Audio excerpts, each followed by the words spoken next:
দেশ পরিচালনার ক্ষেত্রে শরিয়া আইন নাকি প্রচলিত গণতান্ত্রিক প্রক্রিয়া থাকবে এই বিষয়ে জামায়াতে ইসলামীকে তাদের অবস্থান স্পষ্ট করার আহ্বান জানিয়েছেন তথ্য সম্প্রচার মন্ত্রী জহিরুদ্দিন স্বপন। সকালে জাতীয় প্রেসক্লাবে আয়োজিত এক অনুষ্ঠানে একথা বলেন তিনি। তথ্যমন্ত্রী বলেন, সংসদে জামায়াতে ইসলামের একজন সদস্য শরিয়া আইনের ভিত্তিতে দেশ পরিচালনার বক্তব্য দেওয়ায় দলটির অবস্থান নিয়ে নতুন করে ধোঁয়াশা তৈরি হয়েছে। শহীদ রাষ্ট্রপতি জিয়াউর রহমানের জাতীয়তাবাদ বহু মতাদর্শের প্রতিনিধিত্ব উল্লেখ করে তিনি আরও বলেন, যারা বর্তমানে বৈচিত্র্য মেনে নিতে চায় না, মূলত তারা সমাজে বিশৃঙ্খলা সৃষ্টি করতে চায়।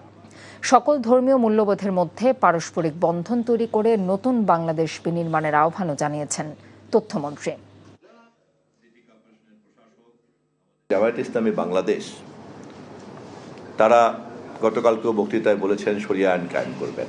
আমি কোনো মন্তব্য করতে চাই না, আমি শুধু জানতে চাই তারা কি দেশের প্রচলিত সাংবিধানিক আইনকে মেনে শাসন ক্ষমতা পাওয়ার চেষ্টা করছেন, নাকি তারা শরিয়া আইন প্রতিষ্ঠা করার প্রতিশ্রুতি দিয়ে বা প্রতিজ্ঞা নিয়ে রাজনৈতিক সাংবিধানিক এবং সংসদীয় তৎপরতা চালাচ্ছেন।